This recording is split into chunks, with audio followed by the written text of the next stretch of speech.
Hi, it's Kia, and I invite you to read with me. Today, I will be reading from Chapter 1 of Atomic Habits by James Clear. We are going to continue with the first chapter. I've already started with the first chapter, and I ended on page 20. We're going to continue with that. Just in case you've never seen it before, Atomic Habits, James Clear, Tiny Changes, Remarkable Results. Wonderful book. Wonderful book. You should read it. All right. Read with me.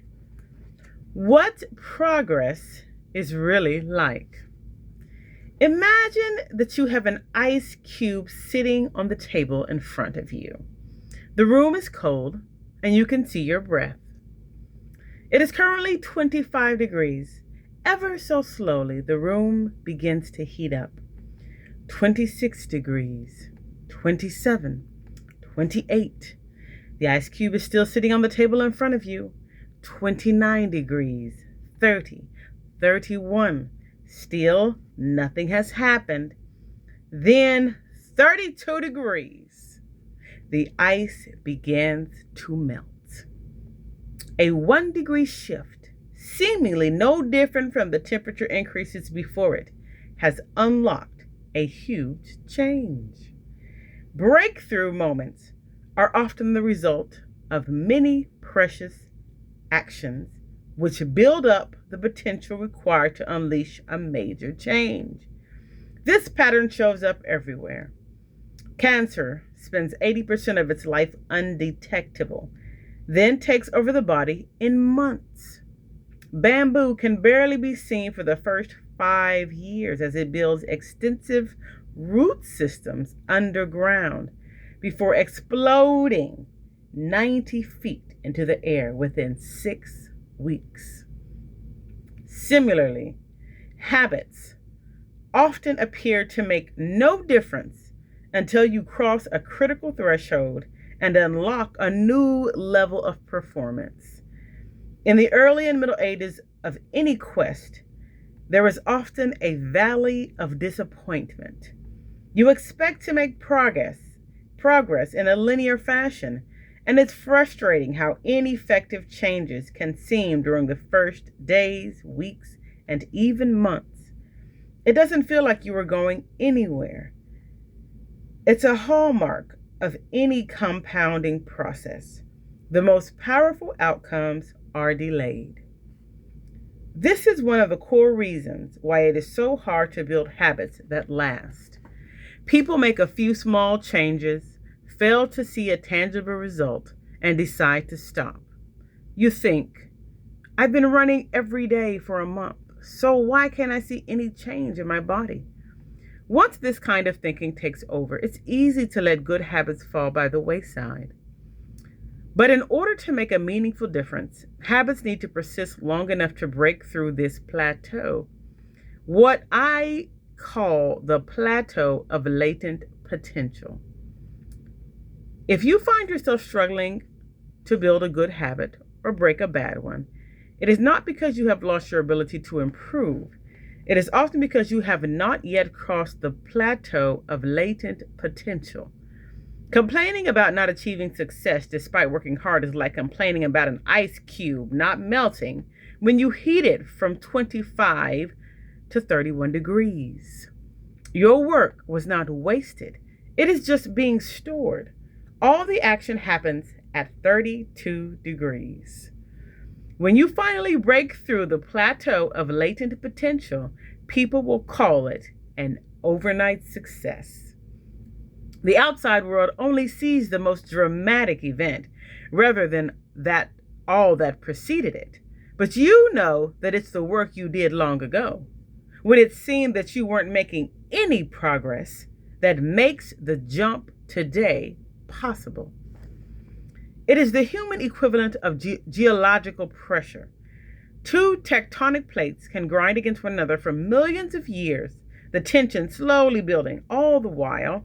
Then, one day, they rub each other once again in the same fashion they have for ages. But this time, the tension is too great. An earthquake erupts. Change can take years. before it happens all at once. Mastery requires patience. The San Antonio Spurs, one of the most successful teams in NBA history, have a quote from social reformer Jacob Riis hanging in their locker room. When nothing seems to help, I go and look at a stone cutter hammering away at his rock, perhaps 100 times, without as much as a crack showing in it. Yet at the 101st blow, it will split in two. And I know it was not that last blow that did it, but all that had gone before. All big things come from small beginnings. The seed of every habit is a single, tiny decision. But as that decision is repeated, a habit sprouts and grows stronger. Roots entrench themselves and branches grow. The task of breaking a bad habit is like uprooting a powerful oak within us. And the task of building a good habit is like cultivating a delicate flower, one day at a time. But what determines whether we stick with a habit long enough to survive the plateau of latent potential and break through the other side? What is it that causes some people to slide into unwanted habits and enables others to enjoy the compounding effects of good ones? Forget about goals, focus on systems instead. Prevailing wisdom claims that the best way to achieve what we want in life, getting into better shape, building a successful business, relaxing more and worrying less, spending more time with friends and family, is to set specific, actionable goals. For many years, this is how I approached my habits too. Each one was a goal to be reached. I set goals for the grades I wanted to get in school, for the weights I wanted to lift in the gym, for the profits I wanted to earn in business. I succeeded at a few, but I failed at a lot of them. Eventually, I began to realize that my results had very little to do with the goals I set, and nearly everything to do with the systems I followed. What's the difference between systems and goals? It's a distinction I first learned from Scott Adams, the cartoonist behind the Dilbert comic. Goals are about the results you want to achieve. Systems are about the processes that lead to those results. If you're a coach, your goal might be to win a championship. Your system is the way you recruit players, manage your assistant coaches, and conduct practice.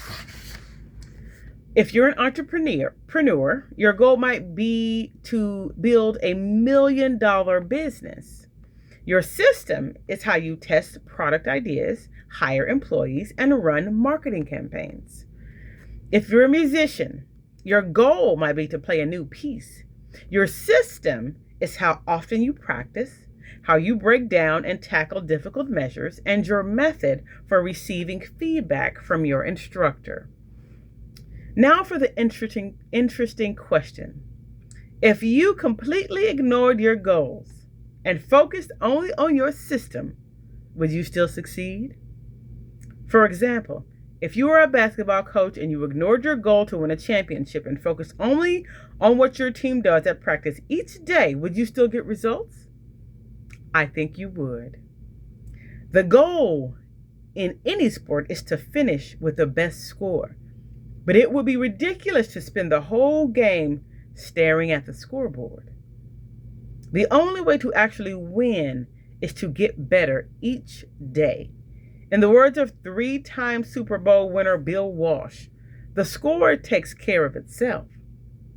The same is true for other areas of life. If you want better results, then forget about setting goals. Focus on your system instead. What do I mean by this? Are your goals completely useless? Of course not. Goals are good for setting a direction, but systems are best for making progress. A handful of problems arise when you spend too much time thinking about your goals and not enough time designing your systems.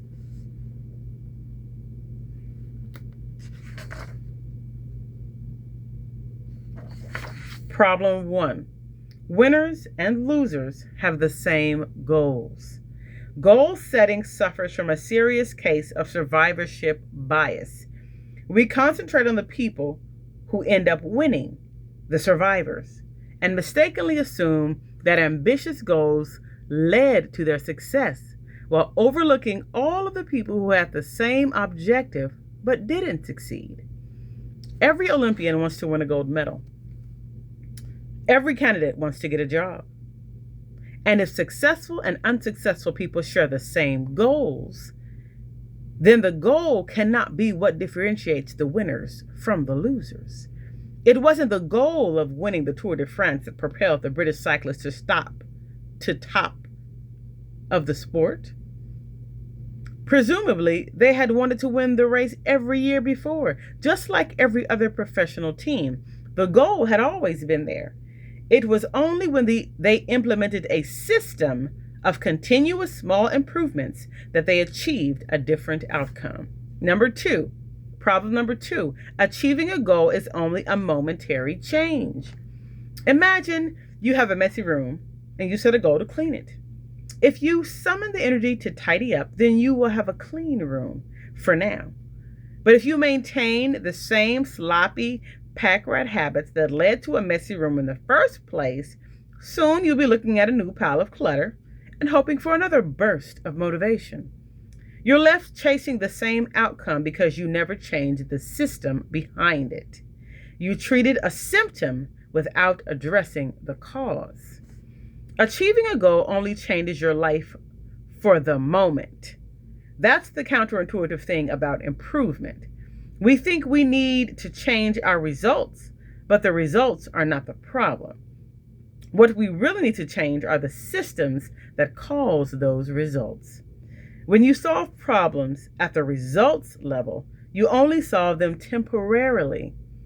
In order to improve for good, you need to solve problems at the systems level. Fix the inputs, and the outputs will fix themselves. Problem number 3. Goals restrict your happiness. The implicit assumption behind any goal is this: once I reach my goal, then I'll be happy. The problem with a goals first mentality is that you're continually putting happiness off until the next milestone. I've slipped into this trap so many times I've lost count. For years, happiness was always something for my future self to enjoy. I promised myself that once I gained 20 pounds of muscle, or after my business was featured in the New York Times, then I could finally relax. Furthermore, goals create an either-or conflict. Either you achieve your goal and are successful, or you fail and you are a disappointment. You mentally box yourself into a narrow version of happiness. This is misguided. It is unlikely that your actual path through life will match the exact journey you had in mind when you set out. It makes no sense to restrict your satisfaction to one scenario when there are many paths to success. A systems-first mentality provides the antidote. When you fall in love with the process rather than the product, you don't have to wait to give yourself permission to be happy. You can be satisfied anytime your system is running. And a system can be successful in many different forms, not just the one you first envisioned. Problem number 4. Goals are at odds with long-term progress. Finally, a goal-oriented mindset can create a yo-yo effect.